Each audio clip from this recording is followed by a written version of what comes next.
Olá, sejam bem-vindas e bem-vindos à nossa terceira aula, onde vamos discutir a relação dos morcegos com a saúde pública. Eu me chamo Emanuel Messias Vilar e vou falar um pouquinho desse tema para vocês. Os morcegos nos últimos anos têm sido relacionados a uma variedade de agentes etiológicos, alguns deles, causadores de algumas epidemias e pandemias no planeta. Os mais comuns é a doença por vírus ebola, causada por um ebola vírus, a raiva, que é causada por um Lissa vírus, o SARS-CoV, que é causada por um beta coronavírus, a MERS-CoV, também causada por um beta-coronavírus, e a atual COVID-19, que também é causada por um beta-coronavírus. De todas essas doenças, apenas a raiva é a que realmente temos certeza e que sabemos o papel dos morcegos no ciclo epidemiológico de transmissão do vírus. Todas as outras, principalmente a COVID-19, a gente não tem a certeza se o morcego de fato é um reservatório desse vírus. Então não se isolou esse vírus em morcego ainda. O que a gente sabe é que o SARS-CoV-2, que é o vírus que causa a COVID-19, é muito parecido com um coronavírus que ocorre naturalmente em morcegos, mas o SARS-CoV-2 ainda não foi detectado em morcego. Então, por isso, a gente vai se deter aqui a discutir a participação dos morcegos no ciclo epidemiológico da raiva, que é, de fato, a virose, a doença que a gente conhece bem a participação dos morcegos no ciclo epidemiológico. Além disso, existem outras situações em que os morcegos participam indiretamente. Vamos conhecer um pouco.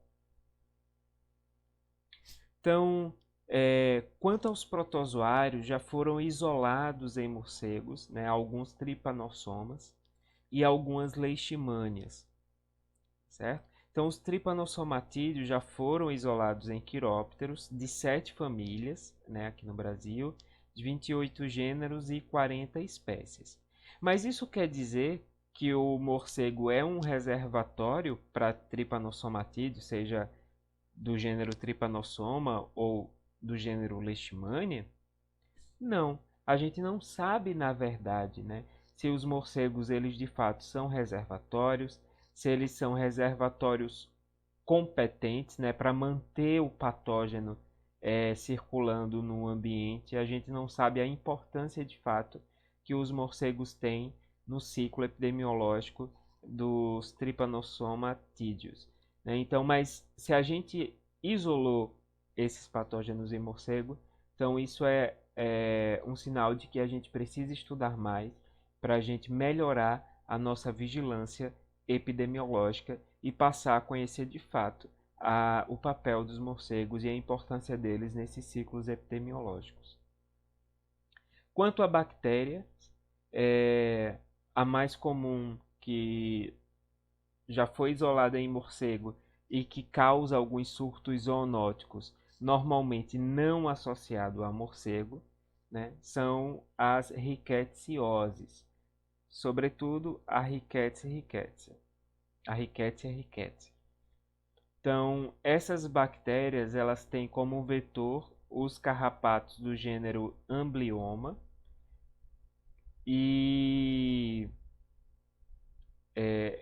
essa bactéria já foi isolada em morcego. Então, isso quer dizer que morcego ele pode transmitir a Rickettsia.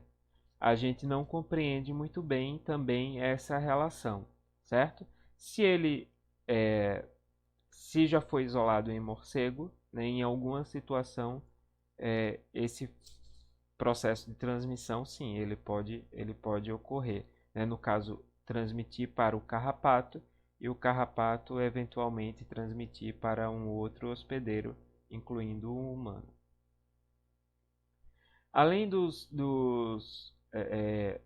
tripanossomatídeos, das rickétsias, existem fungos que podem se proliferar nas fezes dos morcegos, né, no guano. Não só fezes de morcegos, mas também fezes de aves, como pombos e galinhas. E esse fungo, de todos os fungos, o mais importante, o que tem uma importância médica acentuada, é o fungo do gênero Histoplasma, da espécie Histoplasma capsulatum. Então esse fungo ele pode se proliferar, ele pode se desenvolver nas fezes do morcego, e quando esse fungo ele começa a se reproduzir, ele forma os esporos. E uma pessoa que entra em contato com esses esporos que estejam dispersos no ar, e essa pessoa respira, esses esporos se instalam no pulmão, se desenvolvem e o fungo ele começa a crescer no pulmão, causando uma série de sintomas e que, se não forem tratados, pode levar o indivíduo a óbito. E o vírus da raiva, como eu falei para vocês, é o que tem maior importância epidemiológica aqui para a gente, aqui no Brasil, né? Então, a raiva ela é uma doença provocada por um vírus, um RNA vírus, que é do gênero, pertence ao gênero Lyssavirus. E a raiva, o vírus da raiva, ele causa uma doença que é caracterizada como uma encefalite aguda e letal. Então existem pouquíssimos casos de cura no mundo, então é uma doença que é quase 100% letal. E no Brasil, didaticamente, a gente identifica 4 ciclos epidemiológicos de transmissão do vírus. O ciclo aéreo silvestre, que é o número 1, o ciclo silvestre terrestre, que é o número 2, o ciclo rural, que é o número 3, e o ciclo doméstico ou urbano, né, que é o número 4. E os humanos estão no centro, né, estão nessa interface de todos os ciclos.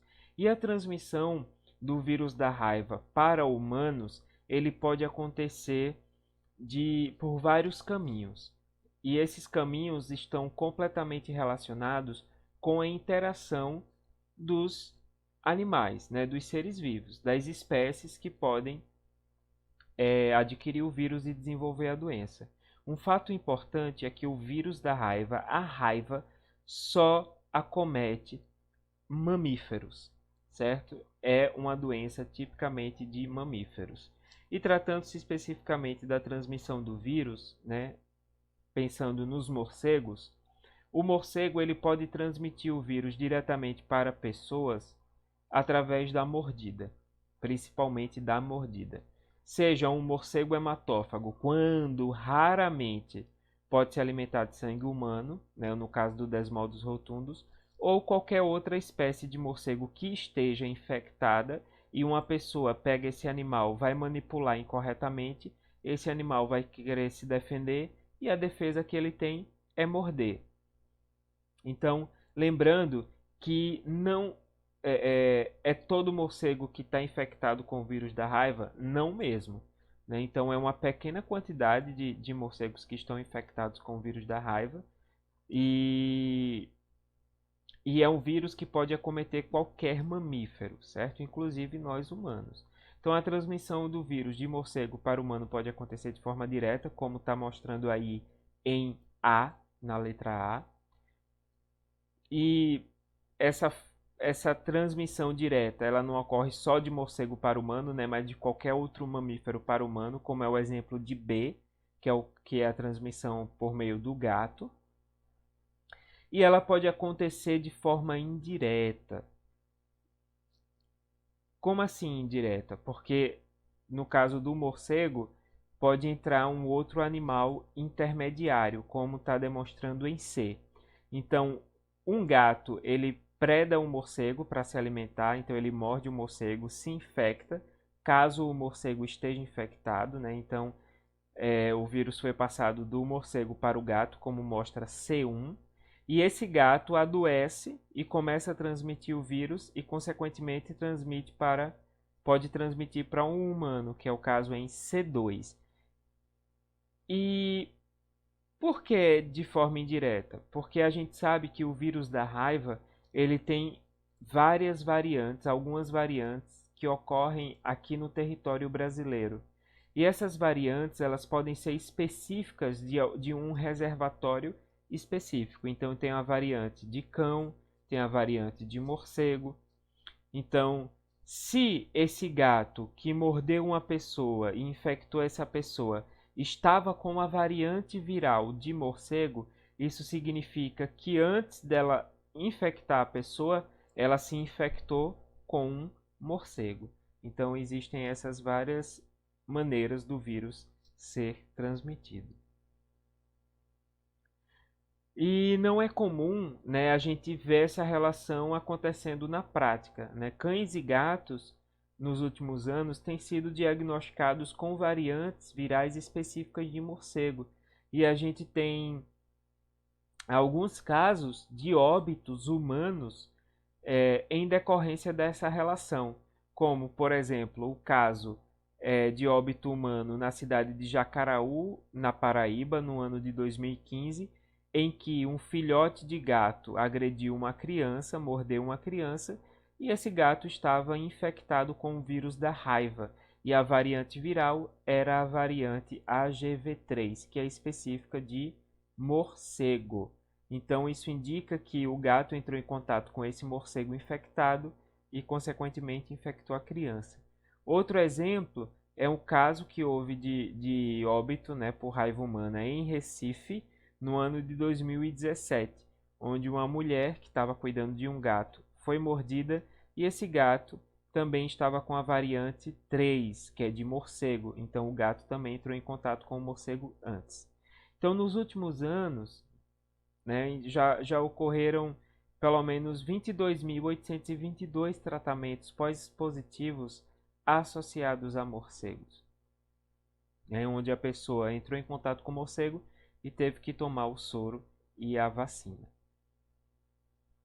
Então, o que é que a gente precisa saber, o que é que a gente precisa fazer para entender melhor como os morcegos participam no ciclo epidemiológico da raiva?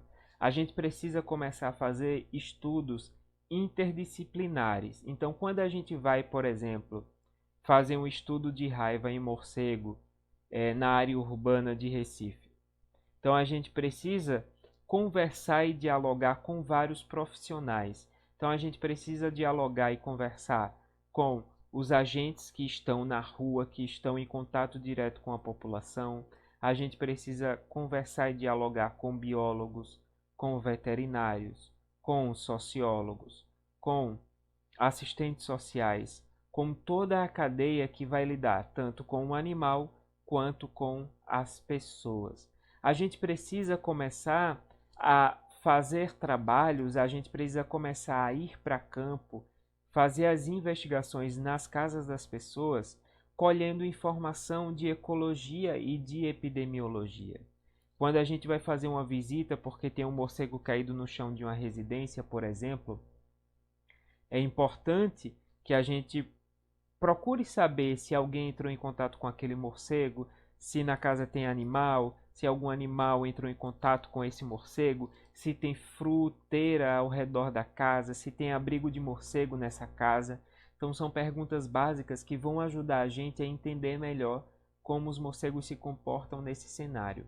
Então, quando a gente encontra uma colônia de morcego, um abrigo de morcego, é importante que a gente despenda um esforço mínimo de acompanhar esse abrigo, de fazer visitas mensais ou quinzenais, né? Se possível, capturar morcegos, né, para saber quais são as espécies, para saber se tem circulação do vírus da raiva nesse abrigo.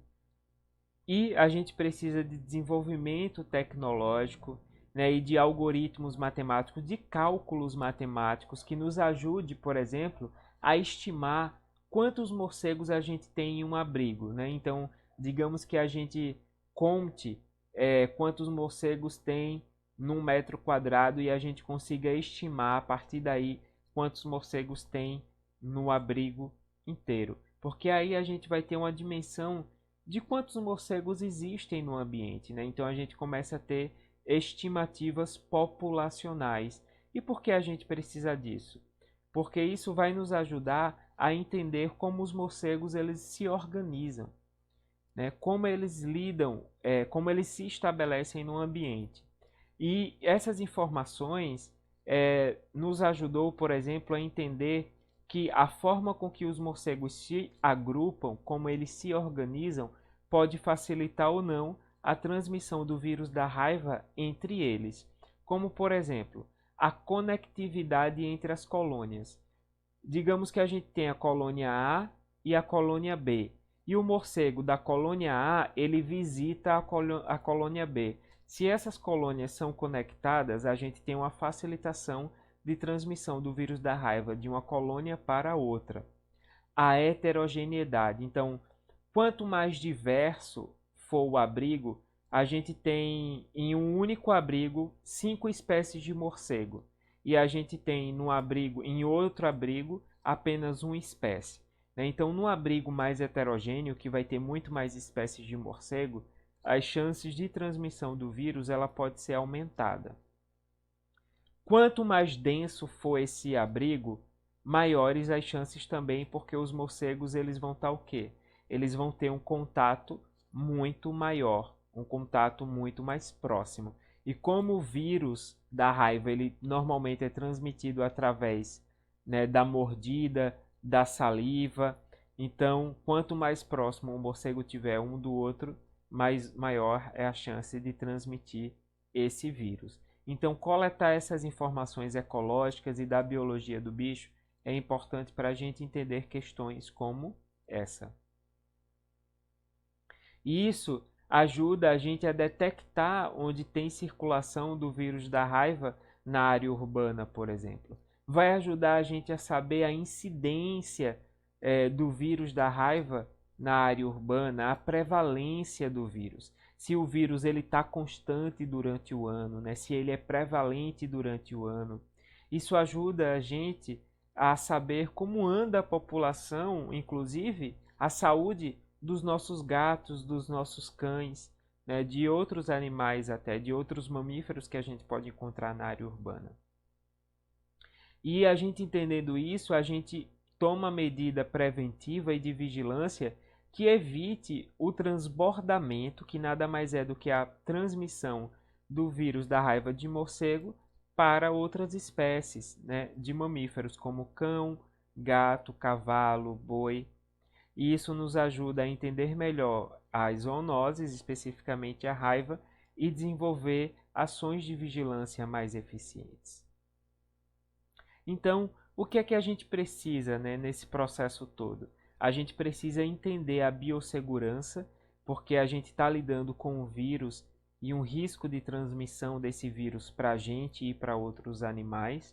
Então, a gente precisa entender qual biossegurança a gente precisa para ir a campo, para fazer as investigações.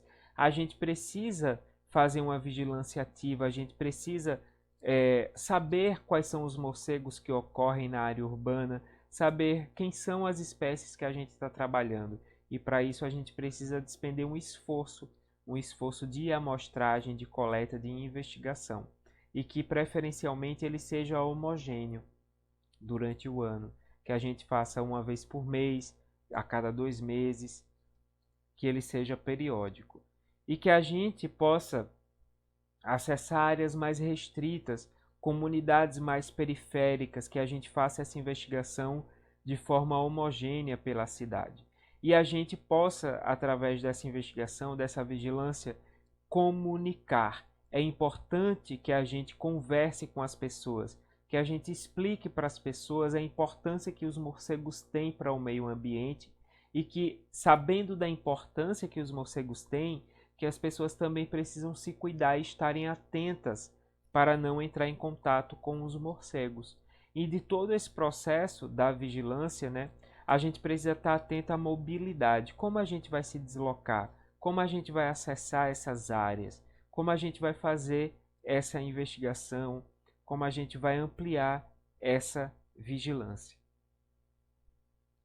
E ainda no processo de comunicação, a comunicação ela ajuda a gente a ter acesso a essas áreas mais restritas, a chegar na periferia das áreas urbanas. E aí, quando a gente chega na população, quando a gente entra em contato com a população, a gente precisa fazer educação em saúde, mostrar para as pessoas a importância que os morcegos têm, para que elas não cheguem para a gente perguntando se elas podem matar os morcegos, né? Porque é possível a gente conviver bem com os morcegos, né? Então a gente ajuda também a educação ambiental fazendo uma ciência cidadã. Quando a gente faz com que as pessoas entendam que os morcegos são importantes e que a gente precisa cuidar deles e ter cuidado também para não ficar entrando em contato com eles, né, o contato direto, indevido, a gente faz um manejo muito melhor desses morcegos em áreas urbanas e a gente melhora a nossa vigilância epidemiológica. E a comunicação também ajuda as pessoas a entregarem, a doarem os morcegos que elas encontram em casa, caídos no chão, né? Então tem muita gente que encontra um morcego do mesmo jeito que tem gente querendo matar morcego, tem gente querendo adotar morcego. Quando encontra um morcego caído no chão em casa, quer cuidar do bichinho. Mas a coisa certa a se fazer é não entrar em contato direto e ligar para o Centro de Controle de Zoonoses ou para o Centro de Vigilância Ambiental da sua cidade para que esse morcego seja recolhido, né, para que a gente faça o exame, o diagnóstico da raiva, para saber se ele estava doente ou não. Então é através da comunicação, da educação, que a gente cria nas pessoas uma consciência de risco, fazendo com que elas se preocupem, caso elas sejam mordidas por um morcego, elas corram atrás da imunização, para tomar soro e vacina, e entreguem o animal para a vigilância. E pensando nisso, eu trouxe para vocês algumas perguntas básicas que as pessoas podem perguntar para vocês nas ruas, né? No dia a dia, de casa em casa, e vocês vão estar aptas e aptos para responder. Um morcego entrou na minha casa. O que é que eu faço? A primeira coisa a se fazer é você identificar o cômodo que esse morcego está. Digamos que ele esteja na sala. Ele está na sala, eu fecho todas as portas dos quartos, banheiros, para que ele não entre em nenhum outro cômodo. Então eu deixo a luz da sala apagada e acendo a luz de todos os outros cômodos e abro portas e janelas. A sala, sendo o único cômodo apagado, é lá que o morcego vai ficar. E se é lá que estão as portas e janelas abertas, é só você esperar um pouquinho que esse morcego vai sair tranquilamente. Encontrei um morcego caído no chão da minha casa. O que é que eu faço? Pega uma caixa ou uma bacia, um balde e cobre o morcego. Simples. Liga para o Centro de Controle de Zoonoses e o pessoal vai vir buscar esse bicho. É uma caixa de papelão? Faz uns furinhos na caixa para o morcego poder respirar. É um balde? Vê se você tem um balde que tem um furo que esteja um pouco quebrado para que a circulação de ar seja melhor. Fui mordido por um morcego, o que é que eu faço? Lavo o ferimento com água corrente e sabão em pedra ou álcool a 70% e corre imediatamente para uma unidade de saúde para passar por atendimento médico. Isso é importantíssimo. Com quanto tempo? Imediatamente, certo? Tem um monte de morcego no meu telhado. O que é que eu faço? Primeira coisa, quando for no entardecer, no final de tarde, você pede ajuda das pessoas que moram com você e pede para todo mundo arrodear a casa. E a partir das 5 horas, 4h30, 5 horas, os morcegos vão começar a sair. E você observa por onde esses morcegos estão saindo. Digamos que você identificou que os morcegos estão saindo pelo beiral do telhado em cima das janelas. Identificou? Beleza. Quando for às 7 horas da noite, 6h30, 7 horas, que você viu que os morcegos saíram, pega jornal e tapa todos esses buracos por onde eles estão saindo. Então os que saíram vão tentar voltar e não vão conseguir. No dia seguinte, quando for às 4h30, 5 horas, você retira os jornais para que os morcegos que ficaram dentro do abrigo possam sair. E aí, depois que eles saírem, quando for às 6h30, 7 horas, você tapa de novo. Faz isso mais uma vez até você tapar definitivamente. Dê preferência para fazer esse manejo na época em que tem menos morcegos no abrigo. E isso ocorre normalmente nas épocas mais chuvosas, certo? Eles normalmente se reproduzem no verão. E época de reprodução é a época em que os abrigos estarão mais cheios. E a aula de hoje acaba por aqui. Espero que vocês tenham gostado. Qualquer coisa, me mandem um e-mail. Qualquer dúvida, se precisarem de mais material. messiashp@gmail.com. Abraço!